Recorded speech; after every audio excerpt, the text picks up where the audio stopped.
Madame la Présidente, Mesdames, Messieurs les ministres, mes chers collègues, ma question s'adresse au ministre du Logement. Hier, à l'occasion de la Journée internationale des droits de l'enfant, le gouvernement a présenté son plan de lutte contre les violences faites aux enfants et c'est nécessaire.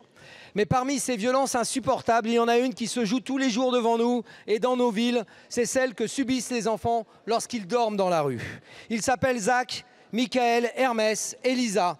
Ils dorment dans les rues de la ville de Tours, dans ma ville, comme les quelques 3000 enfants dans notre pays qui ne bénéficient pas de la protection que nous leur devons. C'est insupportable.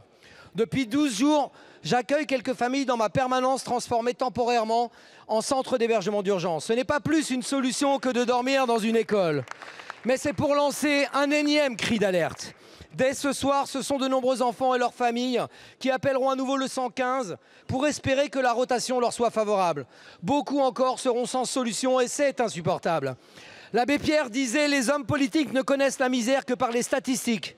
On ne pleure pas devant les chiffres. » S'ils savaient à quel point cette phrase résonne fort aujourd'hui. À l'heure où je vous parle, vous savez, monsieur le ministre, que 2800 enfants dormiront dehors ce soir. À l'heure où je vous parle, vous savez qu'il manque au moins 10 000 places d'hébergement d'urgence. Que le logement d'abord n'est ni une réponse pour tout le monde, ni une solution pleinement active. À l'heure où je vous parle, monsieur le ministre, je n'ai aucune réponse à mes courriers et sollicitations. Ne me répondez pas par des chiffres. Ne me dites pas que vous faites tant et tant et que le budget va augmenter. En vrai, il va baisser par rapport aux dépenses 2023. Je vous le dis, monsieur le ministre, derrière les chiffres, ce sont des enfants en danger, des familles. Alors, ma question, êtes-vous prêt à venir sur le terrain pour regarder la situation? Êtes-vous prêt à réouvrir les discussions sur les 10 000 places d'urgence? Ne me répondez pas par des chiffres. Dites-moi, où dormiront les enfants ce soir à Tours?